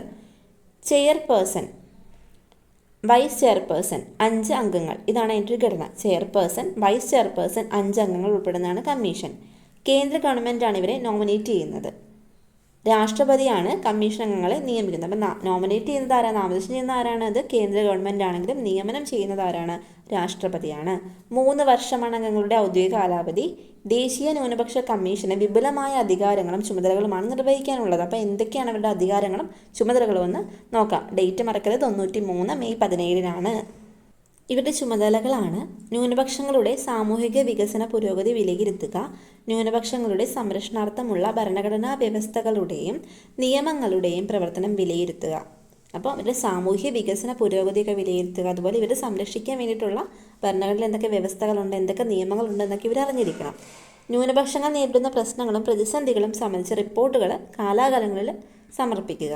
ന്യൂനപക്ഷങ്ങളുടെ അവകാശ ലംഘനവുമായി ബന്ധപ്പെട്ട പരാതികൾ പരിശോധിക്കുകയും തുടർ നടപടികൾക്കായിട്ട് ശുപാർശകൾ നടത്തുകയും ചെയ്യുക. ന്യൂനപക്ഷങ്ങൾക്കായുള്ള പരിരക്ഷകളുടെ കൃത്യമായിട്ടുള്ള പരിപാലനത്തിന് വേണ്ട നിർദ്ദേശങ്ങൾ സമർപ്പിക്കുക. അപ്പോൾ ഇത്തരം കാര്യങ്ങൾ എൻ്റെ ചുമതലകളായിട്ട് വരുന്നത്. സംസ്ഥാന ന്യൂനപക്ഷ കമ്മീഷൻ നോക്കാം. 2013 ഈ ഒരു സംസ്ഥാന ന്യൂനപക്ഷ കമ്മീഷൻ വന്നത്. 2013 വർഷം. ചെയർപേഴ്സണും വൈസ് ചെയർപേഴ്സണും ഉൾപ്പെടെ 4 അംഗങ്ങളാണ് കമ്മീഷനിലുള്ളത്. ചെയർപേഴ്സണും വൈസ് ചെയർപേഴ്സണും ഉൾപ്പെടെ 4 അംഗങ്ങളുണ്ട്. കമ്മീഷനിൽ 4 അംഗങ്ങളുണ്ടെന്ന് ഓർക്കാം. ഇവരെ നോമിനേറ്റ് ചെയ്യുന്നത് സംസ്ഥാന ഗവൺമെൻറ്റാണ്. 3 വർഷമാണ് ഔദ്യോഗിക കാലാവധി. ഭരണഘടനാനുസൃതമായി മത, ഭാഷ ന്യൂനപക്ഷങ്ങൾക്ക് അനുവദിക്കപ്പെട്ട അവകാശങ്ങൾ ലഭിക്കുന്നുണ്ടെന്ന് ഉറപ്പുവരുത്തുന്നത് ന്യൂനപക്ഷ കമ്മീഷൻ്റെ ചുമതലയാണ്. ഈ വിഭാഗങ്ങൾക്ക് വിദ്യാഭ്യാസ സ്ഥാപനങ്ങൾ ആരംഭിക്കാനും നടത്താനുമായിട്ട് നടപടികൾ ശുപാർശ ചെയ്യുന്നത് ഈ ഒരു കമ്മീഷനാണെന്ന് ഓർക്കുക. അപ്പോൾ ഇത്തരം കാര്യങ്ങളാണ് ന്യൂനപക്ഷ കമ്മീഷൻ സംസ്ഥാനം കേന്ദ്രവുമായിട്ട് പറയാനുള്ളത്. എല്ലാ വിഭാഗം ജനങ്ങളുടെയും പങ്കാളിത്തവും ഉൾച്ചേരലും ജനാധിപത്യ വ്യവസ്ഥയിൽ പ്രധാനമാണ്. അപ്പോൾ ന്യൂനപക്ഷ ഭാഷാ വിഭാഗങ്ങൾ, മതവിഭാഗങ്ങൾ, സാംസ്കാരിക വിഭാഗങ്ങൾ തുടങ്ങിയവരുടെ ഉന്നമനവും പുരോഗതിയും ഇതിന് അത്യന്താപേക്ഷിതമാണ്. ഇതോടൊപ്പം ന്യൂനപക്ഷ ക്ഷേമം ഭൂരിപക്ഷത്തിൻ്റെയും ചുമതലയാണെന്ന പൊതുബോധം സൃഷ്ടിക്കേണ്ടതുണ്ട്. ഈ ലക്ഷ്യങ്ങൾ നേടിയെടുക്കാൻ വേണ്ടിയിട്ട് ഈ ന്യൂനപക്ഷ കമ്മീഷൻ നടത്തുന്ന ശ്രമങ്ങൾ ജനാധിപത്യത്തിൻ്റെ വ്യാപനത്തിൽ മുഖ്യ പങ്ക് വഹിക്കുന്നു. അടുത്തൊരു കമ്മീഷൻ നോക്കാം. ദേശീയ പട്ടികജാതി പട്ടികവർഗ കമ്മീഷൻ. ഇത് മുന്നേ ആയിട്ട് ജവഹർലാൽ നെഹ്റുവിൻ്റെ ഒരു വചനം എന്താണ് നോക്കാം നമുക്ക്. പട്ടികജാതി പട്ടികവർഗ പ്രദേശങ്ങളിൽ ഏറ്റവും മുൻഗണന നൽകേണ്ടത് റോഡുകൾക്കും വാർത്താവിനിമയത്തിനുമാണ്. അവയില്ലെങ്കിൽ നാം ചെയ്യുന്ന മറ്റൊന്നും ഫലപ്രദമാകില്ല. സ്കൂളുകൾ, ആരോഗ്യരക്ഷാ പ്രവർത്തനങ്ങൾ, കുടിൽ വ്യവസായങ്ങൾ എന്നിങ്ങനെ പലതും ആവശ്യമാണെന്നത് സുവ്യക്തമാണ്. എന്നാൽ നാം അവരുടെ ജീവിത രീതിയിൽ ഇടപെടുകയില്ല എന്നും സ്വന്തം രീതി അനുസരിച്ച് ജീവിക്കാൻ അവരെ സഹായിക്കുക മാത്രമേ ചെയ്യൂ എന്നും നാം എപ്പോഴും ഓർക്കണം എന്ന് പറഞ്ഞത് Jawaharlal Nehru June 7, 1952 national commission for scheduled tribes, national commission for scheduled caste. വിവേചനങ്ങളിൽ നിന്നും ചൂഷണങ്ങളിൽ നിന്നും പട്ടികജാതി പട്ടികവർഗ വിഭാഗങ്ങളെ സംരക്ഷിക്കുകയും അവരെ സമൂഹത്തിൻ്റെ മുഖ്യധാരയിലേക്ക് കൊണ്ടുവരികയും ചെയ്യുക എന്ന ലക്ഷ്യത്തോടെ രൂപീകരിക്കപ്പെട്ടൊരു സ്ഥാപനമാണ് എന്ത്? പട്ടികജാതി കമ്മീഷനും പട്ടികവർഗ കമ്മീഷനും. ഇതിനോടൊപ്പം അവരുടെ സാംസ്കാരിക വൈവിധ്യങ്ങളും സവിശേഷതകളും സംരക്ഷിക്കുക എന്നത് പ്രധാനമാണ്. 2004 ഈ രണ്ട് കമ്മീഷനും വന്നത്. ചെയർപേഴ്സണും വൈസ് ചെയർപേഴ്സണും മറ്റ് 3 അംഗങ്ങളും ഉൾപ്പെടുന്നതാണ് കമ്മീഷൻ. അപ്പോൾ ഈ 2 കമ്മീഷനും 2004 വന്നു. ചെയർപേഴ്സണും മറ്റ് 3 അംഗങ്ങളും വൈസ് ചെയർപേഴ്സണുമാണ് ഉള്ളത്. രാഷ്ട്രപതിയാണ് കമ്മീഷൻ അംഗങ്ങളെ നിയമിക്കുന്നത്. 3 വർഷമാണ് അംഗങ്ങളുടെ കാലാവധി. അപ്പോൾ ഈ 2 കമ്മീഷനും ഘടനയും രീതികളൊക്കെ ഏകദേശം സിമിലർ ആണെന്ന് മനസ്സിലായല്ലോ. അപ്പോൾ 2004 വന്നു. ചെയർപേഴ്സൺ വൈസ് ചെയർപേഴ്സൺ പ്ലസ് 3 അംഗങ്ങളുണ്ട്. രാഷ്ട്രപതിയാണ് നിയമിക്കുന്നത്. 3 വർഷമാണ് കാലാവധി. ദേശീയ പട്ടികജാതി പട്ടികവർഗ കമ്മീഷനുകളുടെ ആസ്ഥാനം കൊടുത്തിട്ടുണ്ട്. ന്യൂഡൽഹിയിലാണ് ആസ്ഥാനം. ഈ പിക്ചർ കണ്ടാൽ മനസ്സിലാവും, ന്യൂഡൽഹിയിലാണ് ഇതിൻ്റെ ആസ്ഥാനം എന്ന് പറയുന്നത്. പട്ടികജാതി പട്ടികവർഗ അതിക്രമങ്ങൾ തടയൽ നിയമം നമ്മൾ കോൺസ്റ്റിറ്റ്യൂഷനിൽ പഠിക്കുന്ന ഒരു കാര്യമാണ്. ഈ ഒരു നിയമത്തിനെ പറ്റിയിട്ട് 1989 വർഷം. പട്ടികജാതി പട്ടികവർഗങ്ങൾക്കെതിരെയുള്ള അതിക്രമങ്ങൾ തടയുക, ഇത്തരം കുറ്റകൃത്യങ്ങൾ കൈകാര്യം ചെയ്യുന്നതിന് പ്രത്യേക കോടതികൾ സ്ഥാപിക്കുക, ഇവരുടെ സ്വാസ്ഥ്യത്തിനും പുനരധിവാസത്തിനും വേണ്ടിയിട്ട് നടപടികൾ സ്വീകരിക്കുക തുടങ്ങിയ ഉദ്ദേശങ്ങളോടെ വന്ന നിയമമാണ് പട്ടികജാതി പട്ടികവർഗ അതിക്രമങ്ങൾ തടയൽ നിയമം. 1989 ഈ നിയമം നിലവിൽ വന്നത്. ഈ നിയമം പട്ടികവർഗക്കാർക്ക് നേരെയുള്ള അതിക്രമങ്ങളും നിയമലംഘനങ്ങളും എന്തെന്നും കുറ്റക്കാർക്കുള്ള ശിക്ഷാ നടപടികൾ എന്തെല്ലാം എന്നൊക്കെ അവരുടെ പുനരധിവാസം എങ്ങനെയായിരിക്കണം എന്നൊക്കെ വ്യവസ്ഥ ചെയ്യുന്നുണ്ട്. അപ്പോൾ ഈ നിയമത്തിൻ്റെ വർഷം എത്രയാണ്? 1989. അപ്പം ഇതിൻ്റെ കാര്യങ്ങൾ എന്തൊക്കെയാണ്? പട്ടികജാതി പട്ടികവർഗക്കാർക്കുള്ള നിയമങ്ങൾ, അതായത് അവരുടെ അതിക്രമങ്ങൾ തടയുക, അവർക്ക് വേണ്ടി പ്രത്യേക കോടതികൾ എന്ത് ചെയ്യുക? സ്ഥാപിക്കുക, കുറ്റകൃത്യങ്ങൾ കൈകാര്യം ചെയ്യുക, പിന്നെ ഇവർ പുനരധിവാസത്തിന് വേണ്ടി നടപടികൾ സ്വീകരിക്കുക, അങ്ങനെ കാര്യങ്ങളൊക്കെയാണ് ഈ ഒരു നിയമം ലക്ഷ്യമിടുന്നത്. പട്ടികജാതി പട്ടികവർഗ കമ്മീഷനുകളുടെ ചുമതലകൾ എന്ന് പറഞ്ഞ് കൊടുത്തിട്ടുണ്ട്. നോക്കാം നമുക്ക്. പട്ടികജാതി പട്ടികവർഗ കമ്മീഷനുകൾക്ക് ചുമതലകൾ കുറച്ചുണ്ട്. എന്താണ്?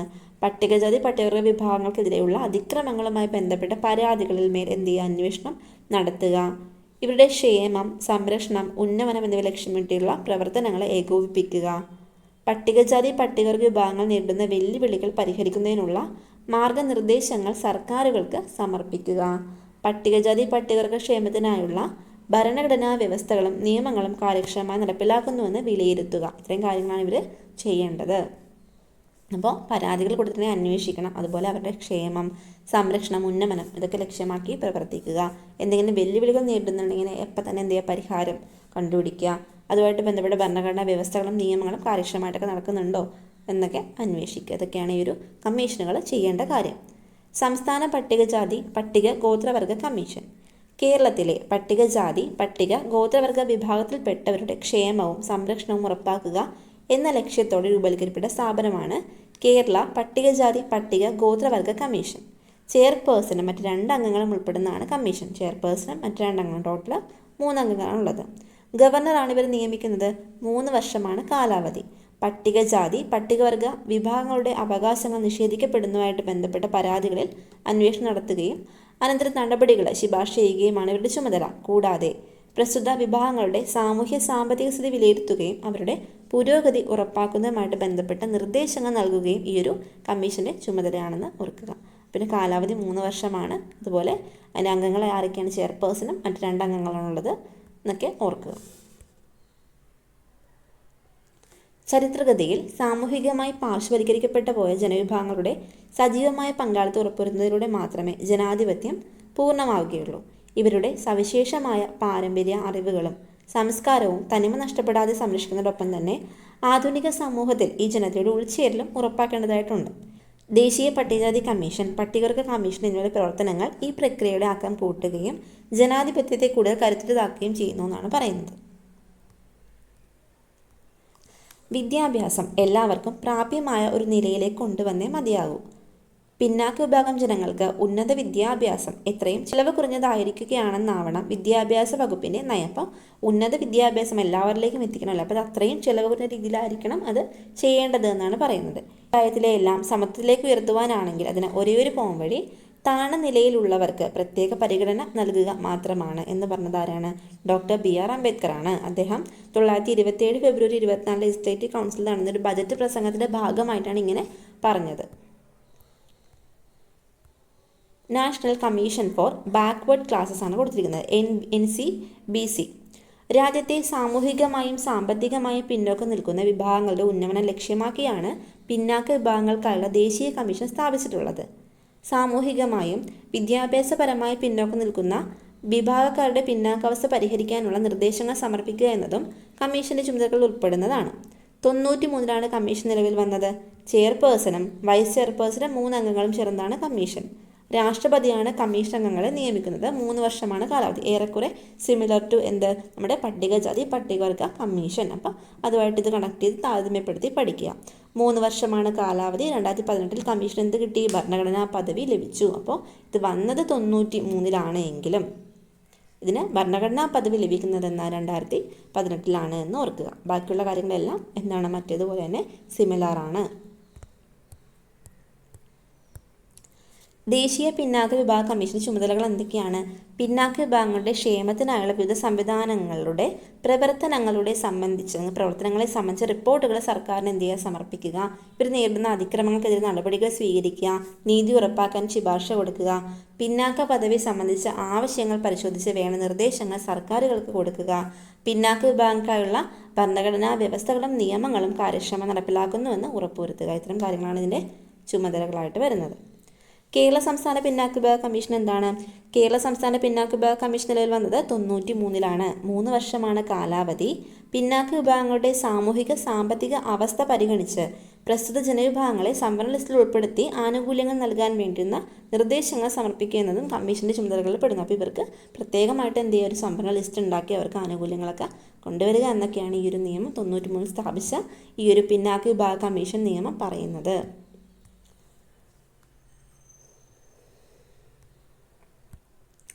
ഇവിടെ ദേശീയ പിന്നാക്ക വിഭാഗ കമ്മീഷൻ കൊടുത്തിട്ടുണ്ട്. അതിൻ്റെ ആസ്ഥാനം ന്യൂഡൽഹിയാണ്. ദേശീയ പിന്നാക്ക വിഭാഗ കമ്മീഷൻ്റെ ആസ്ഥാനം ന്യൂഡൽഹിയാണ്. ജനാധിപത്യത്തിൻ്റെ വ്യാപനം, സ്ഥാപനങ്ങളുടെ പങ്ക് എന്നൊരു ചെറിയ നോട്ട് കൊടുത്തിട്ടുണ്ട്. വിശാലമായ ഭൂവിസ്തൃതിയും ഉയർന്ന ജനസംഖ്യയും സാംസ്കാരിക വൈവിധ്യവുമുള്ള നമ്മുടെ രാജ്യത്ത് വിവിധ ജനവിഭാഗങ്ങളുടെ സാമൂഹിക സാമ്പത്തിക പിന്നാക്കാവസ്ഥ പരിഹരിക്കേണ്ടത് അനിവാര്യമാണ്. ഭരണഘടന വിഭാവനം ചെയ്യുന്ന അവസര സമത്വവും സാമൂഹ്യ നീതിയും പങ്കാളിത്തവും ഉറപ്പുവരുത്തുന്നതിലൂടെ മാത്രമേ ഈ ഒരു പിന്നോക്കാവസ്ഥയ്ക്ക് പരിഹാരം കാണാൻ കഴിയൂ. സാമൂഹിക സാമ്പത്തിക പിന്നാക്കാവസ്ഥയിലുള്ള ജനവിഭാഗങ്ങളെ കൂടി സമൂഹത്തിൻ്റെ മുഖ്യധാരയിലേക്ക് എത്തുന്നതിലൂടെ മാത്രമേ ജനാധിപത്യം പൂർണ്ണമാവുകയുള്ളൂ എന്നാണ് പറയുന്നത്. അടുത്തൊരു കമ്മീഷനാണ് UPSC, union public service commission. ഭാരത സർക്കാർ നിയമനങ്ങൾക്കായി സ്ഥാപിച്ചിട്ടുള്ള ഒരു ഭരണഘടനാ സ്ഥാപനമാണ് യൂണിയൻ പബ്ലിക് സർവീസ് കമ്മീഷൻ അഥവാ UPSC. ഇന്ത്യൻ ഭരണഘടനയുടെ അനുച്ഛേദം 320 പ്രകാരമാണ് ഈ ഒരു കമ്മീഷൻ നിലവിൽ വന്നിട്ടുള്ളത്. 320 ആർട്ടിക്കിൾ എന്ന് ഓർക്കുക. ചെയർപേഴ്സണും 10 അംഗങ്ങളുമാണ് കമ്മീഷനുള്ളത്. രാഷ്ട്രപതിയാണ് ഇവർ നിയമിക്കുന്നത്. 6 വർഷമോ 65 വയസ്സുമാണ് കാലാവധി. അപ്പോൾ 320 ആർട്ടിക്കിൾ പറഞ്ഞു. 10 അംഗങ്ങൾ ചെയർപേഴ്സണും 10 അംഗങ്ങളുമാണുള്ളത്. രാഷ്ട്രപതി നിയമിക്കുന്നു എന്ന് പറഞ്ഞു.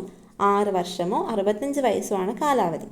അഖിലേന്ത്യാ സർവീസ് അഥവാ ഓൾ ഇന്ത്യ സർവീസിലേക്കും കേന്ദ്ര സർവീസ് സെൻട്രൽ സിവിൽ സർവീസിലേക്കുള്ള നിയമനങ്ങൾ നടത്തുന്നത് UPSC ആണ്. കേന്ദ്ര സർക്കാരിൻ്റെ സേവനങ്ങളിലേക്ക് നിയമനത്തിനായി പരീക്ഷകളിലൂടെയും അഭിമുഖങ്ങളിലൂടെയും തിരഞ്ഞെടുപ്പ് നടത്തുക എന്നതാണ് കമ്മീഷന്റെ ചുമതല. സംസ്ഥാനങ്ങളിൽ സർക്കാർ സേവനങ്ങൾക്കായി നിയമനങ്ങൾ നടത്തുന്നത് അതത് സംസ്ഥാനങ്ങളിലെ പബ്ലിക് സർവീസ് കമ്മീഷൻ അഥവാ PSC ആണ്. കേരളത്തിലെ ആരാണ്?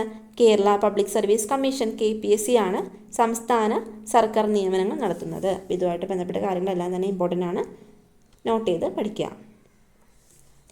ജനാധിപത്യ ഭരണ സംവിധാനത്തിൻ്റെ വിജയവും പരാജയവും എന്താണ്? ജനപങ്കാളിത്തത്തിൽ അധിഷ്ഠിതമാണ്. വിവിധ ജനവിഭാഗങ്ങളുടെ പങ്കാളിത്തം രാഷ്ട്രീയ പ്രക്രിയയിൽ ഉറപ്പാക്കുന്നതിൽ മുകളിൽ പ്രതിപാദിച്ചുള്ള ഭരണഘടനേതര സ്ഥാപനങ്ങൾക്ക് സുപ്രധാനമായിട്ടുള്ള പങ്കുണ്ടെങ്കിൽ സ്ഥാനമുണ്ട്. ഉദാഹരണമായിട്ട് തിരഞ്ഞെടുപ്പ് കമ്മീഷൻ പൗരരുടെ രാഷ്ട്രീയ അവകാശങ്ങൾ സ്വതന്ത്രമായും നിർഭയമായും വിനിയോഗിക്കുന്നതിനുള്ള സാഹചര്യം സൃഷ്ടിക്കുന്നതിലൂടെ രാഷ്ട്രീയ ജനാധിപത്യത്തിൻ്റെ അടിത്തറ വിപുലമാകുന്നു. 1951-52 കാലഘട്ടം മുതൽ തന്നെ തിരഞ്ഞെടുപ്പ് ജനാധിപത്യം ശാക്തീകരിക്കുന്നതിനും സ്വതന്ത്രവും നീതിപൂർവമായ തിരഞ്ഞെടുപ്പ് ഉറപ്പുവരുത്തുന്നതിനും ആവശ്യമായ നടപടികൾ തിരഞ്ഞെടുപ്പ് കമ്മീഷൻ സ്വീകരിച്ചിട്ടുണ്ട്. മണ്ഡലങ്ങൾ നിർണ്ണയിക്കുക, വോട്ടർ പട്ടിക തയ്യാറാക്കുക, സാർവത്രിക പ്രായപൂർത്തി വോട്ടവകാശം നടപ്പിലാക്കുക, രാഷ്ട്രീയ പാർട്ടിക്ക് അംഗീകാരം കൊടുക്കുക, തിരഞ്ഞെടുപ്പ് പരിഷ്കാരങ്ങൾ നടപ്പിലാക്കുക, തിരഞ്ഞെടുപ്പ് സാക്ഷരത കൈവരിക്കുക തുടങ്ങിയ ഒട്ടേറെ കാര്യങ്ങൾ ഈ കമ്മീഷൻ നിർവഹിക്കുന്ന ധർമ്മങ്ങളിൽ ജനാധിപത്യം എന്ത് ചെയ്യുന്നുണ്ട്, പ്രൊമോട്ട് ചെയ്ത് ശക്തിപ്പെടുത്തുന്നുണ്ട്. ജനാധിപത്യത്തെ ഈ ഒരു കമ്മീഷൻ എന്ത് ചെയ്യുന്നുണ്ട്, കൂടുതൽ ശക്തിപ്പെടുത്തുന്നുണ്ടെന്നാണ് പറയുന്നത്. ചരിത്രപരമായ കാരണങ്ങളാൽ പാർശ്വവൽക്കരിക്കപ്പെട്ട വിവിധ വിഭാഗങ്ങളെ ജനാധിപത്യ പ്രക്രിയയുടെ ഭാഗമാക്കി സമൂഹത്തിനെ മുഖ്യധാരയിലേക്ക് കൊണ്ടുവരാൻ ദേശീയ മനുഷ്യാവകാശ കമ്മീഷൻ, വനിതാ കമ്മീഷൻ, ന്യൂനപക്ഷ കമ്മീഷൻ, പട്ടികജാതി കമ്മീഷൻ, പട്ടികവർഗ കമ്മീഷൻ, പിന്നാക്ക വിഭാഗ കമ്മീഷൻ തുടങ്ങിയ സ്ഥാപനങ്ങൾ സുപ്രധാന പങ്ക് വഹിക്കുന്നു. തിരഞ്ഞെടുപ്പ് ജനാധിപത്യത്തിനപ്പുറം അരികുവൽക്കരിക്കപ്പെട്ട വിഭാഗങ്ങളുടെ വിഷമതകൾ പ്രത്യേകമായി തന്നെ പരിഹരിക്കപ്പെടേണ്ടതുണ്ട്. ഈ ധർമ്മമാണ് മേൽ സൂചിപ്പിച്ച കമ്മീഷനുകൾ നിർവഹിക്കുന്നത്. സാമൂഹിക പിന്നോക്കാവസ്ഥയുമായി ബന്ധപ്പെട്ട പ്രശ്നങ്ങൾക്ക് പരിഹാരം കാണുന്നതിനൊപ്പം തന്നെ വ്യക്തിപരമായി നേരിടുന്ന പ്രശ്നങ്ങൾക്ക് പരിഹാരം കാണുന്നതിന് ഈ കമ്മീഷനുകൾ എന്ത് ചെയ്യുന്നുണ്ട്, ശ്രമിക്കുന്നുണ്ട്. പൗരാവകാശ സംരക്ഷണത്തോടൊപ്പം തന്നെ മനുഷ്യരിൽ അന്തർലീനമായ അന്തസ്സിൽ നിന്ന് ഉരുത്തിരിഞ്ഞു വന്ന അവകാശങ്ങളുടെ സംരക്ഷണവും ഉറപ്പുവരുത്തേണ്ടത് ജനാധിപത്യത്തിൻ്റെ വ്യാപനത്തിന് അനിവാര്യമാണ്. ഇത്തരം അവകാശങ്ങൾ ഉറപ്പുവരുത്തി ജനാധിപത്യ പ്രക്രിയയെ ദൃഢമാക്കുന്നതിൽ മനുഷ്യാവകാശ കമ്മീഷൻ സുസ്ഥിരമായ പങ്ക് വഹിക്കുന്നുണ്ട്. വനിതകളുടെ സാമൂഹ്യമായ മുന്നേറ്റം ഉറപ്പുവരുത്തുന്നതിനും സ്ത്രീകൾക്കെതിരായ അതിക്രമങ്ങൾ തടയുന്നതിനും അവരുടെ അന്തസ്സ് ഉയർത്തിപ്പിടിക്കുന്നതിനും സഹായകമായ നടപടികൾ സ്വീകരിക്കുന്നതിലൂടെ വനിതാ കമ്മീഷൻ ജനാധിപത്യത്തെ കൂടുതൽ അർത്ഥപൂർണ്ണമാക്കുന്നു. ന്യൂനപക്ഷങ്ങളുടെ സംരക്ഷണവും തുല്യ പരിഗണനയും ഉറപ്പുവരുത്തേണ്ടത് ജനാധിപത്യത്തിൻ്റെ ഉത്തരവാദിത്തമാണ്. അപ്പോൾ ന്യൂനപക്ഷ വിഭാഗങ്ങൾക്കെതിരെയുള്ള അതിക്രമങ്ങൾ തടയാനും അവരുടെ അവകാശങ്ങൾ സംരക്ഷിക്കാനൊക്കെ ഏത് കമ്മീഷനുണ്ട്, ന്യൂനപക്ഷ കമ്മീഷനുണ്ട്. പട്ടികജാതി പട്ടികവർഗ വിഭാഗങ്ങൾ നേരിടുന്ന വിവിധങ്ങളായ സാമൂഹിക സാമ്പത്തിക പ്രശ്നങ്ങളെ പരിഹരിക്കുന്നതിനും അവരെ മുഖ്യധാരയിൽ കൊണ്ടുവരുന്ന എന്തുണ്ട്, നമ്മുടെ പട്ടികജാതി പട്ടികവർഗ കമ്മീഷനുകളും ഉണ്ട്. മറ്റ് പിന്നാക്ക വിഭാഗങ്ങളുടെ സാമൂഹികവും സാമ്പത്തികവും വിദ്യാഭ്യാസപരവുമായ പിന്നാക്ക അവസ്ഥകൾ പരിഹരിച്ചുകൊണ്ട് അവരെയും സമൂഹത്തിൻ്റെ മുഖ്യധാരയുടെ ഭാഗമാക്കുക എന്ന ജനാധിപത്യവൽക്കരണമാണ് പിന്നാക്ക വിഭാഗ കമ്മീഷൻ നിർവഹിക്കുന്നത്. ഇപ്രകാരം പാർശ്വവൽക്കരിക്കപ്പെട്ട ജനവിഭാഗങ്ങളെ ഉൾച്ചേർക്കുകയും രാഷ്ട്രീയ അവകാശങ്ങളുടെ വിനിയോഗം സാധ്യമാക്കുകയും ചെയ്യുന്നതിലൂടെ മേൽപ്പറഞ്ഞ സ്ഥാപനങ്ങൾ ഇന്ത്യൻ ജനാധിപത്യത്തെ സാമൂഹിക സാമ്പത്തിക തലത്തിലേക്ക് കൂടി വ്യാപിപ്പിക്കുന്നു എന്നാണ് പറയുന്നത്. അപ്പോൾ ഇതിനിടയ്ക്ക് ഒരു കമ്മീഷൻ നമ്മൾ വിട്ടുപോയായിരുന്നു, ദേശീയ ബാലാവകാശ സംരക്ഷണ കമ്മീഷൻ കൂടി നോക്കാം. കുട്ടികളുടെ അവകാശങ്ങൾ സംരക്ഷിക്കുക എന്ന ലക്ഷ്യത്തോടെ സ്ഥാപിക്കപ്പെട്ട കമ്മീഷനാണ് ദേശീയ ബാലാവകാശ സംരക്ഷണ കമ്മീഷൻ. വനിതാ ശിശു വികസന മന്ത്രാലയത്തിന് കീഴിലാണ് ഇത് പ്രവർത്തിക്കുന്നത്. 2007 മാർച്ച് 5 നിലവിൽ വന്നത്. 2007 മാർച്ച് 5 ഒരു ചെയർപേഴ്സണും 6 അംഗങ്ങളുമാണ് ഉള്ളത്. കുട്ടികളുടെ വിദ്യാഭ്യാസം, ആരോഗ്യം, പരിചരണം, ക്ഷേമം, നീതി തുടങ്ങിയവ കമ്മീഷൻ ലക്ഷ്യങ്ങളാണ്. കേരള സംസ്ഥാന ബാലാവകാശ കമ്മീഷനും കേരളത്തിലെ കുട്ടികളുടെ സംരക്ഷണത്തിനായിട്ട് ഉണ്ട്. അപ്പോൾ ഇതിൻ്റെ ഡേറ്റ് 2007 മാർച്ച് 5 ഒരു ചെയർപേഴ്സണും 6 അംഗങ്ങളുമാണ് കമ്മീഷനിലുള്ളത് എന്നൊക്കെ ഓർക്കുക. അപ്പോൾ ഈ ഒരു ചാപ്റ്റർ എന്ന് പറയുന്നത് എന്താണ്, ഇമ്പോർട്ടൻ്റ് ആയിട്ട് നമുക്ക് സിവിക്സിൻ്റെ പാഠഭാഗത്തിലാണെങ്കിലും കോൺസ്റ്റിറ്റ്യൂഷൻ്റെ ഏരിയയിലാണെങ്കിലും ഈ ഒരു കമ്മീഷനുകളൊക്കെ വളരെയധികം ഇമ്പോർട്ടൻസ് അർഹിക്കുന്നതാണ്. അപ്പോൾ ഇതൊക്കെ ഒന്ന് നോക്കി വെച്ച് എഴുതി പഠിക്കാൻ ശ്രമിക്കുക. സിവിക്സിൻ്റെ കുറച്ച് ക്ലാസ്സുകൾ ഇതിന് മുന്നിട്ടിട്ടുണ്ട്. ഇതിൻ്റെ എല്ലാം നോട്ട് കിട്ടാനായിട്ട് നമ്മുടെ ടെലഗ്രാം ചാനലിൽ കൂടി നിങ്ങളൊന്ന് ജോയിൻ ചെയ്യുക. ചാനൽ സബ്സ്ക്രൈബ് ചെയ്യാതെ കാണുന്നവർ ചാനൽ സബ്സ്ക്രൈബ് ചെയ്യുക. VFAക്കും ഇനി വരുന്ന എക്സാംസിനൊക്കെ സീരിയസ് ആയിട്ട് പ്രിപ്പയർ ചെയ്യുന്ന നിങ്ങളുടെ ഫ്രണ്ട്സിനൊക്കെ ഒന്ന് ഷെയർ ചെയ്ത് കൊടുക്കുക. അപ്പോൾ നെക്സ്റ്റ് ക്ലാസ്സിൽ കാണാം. Thank you.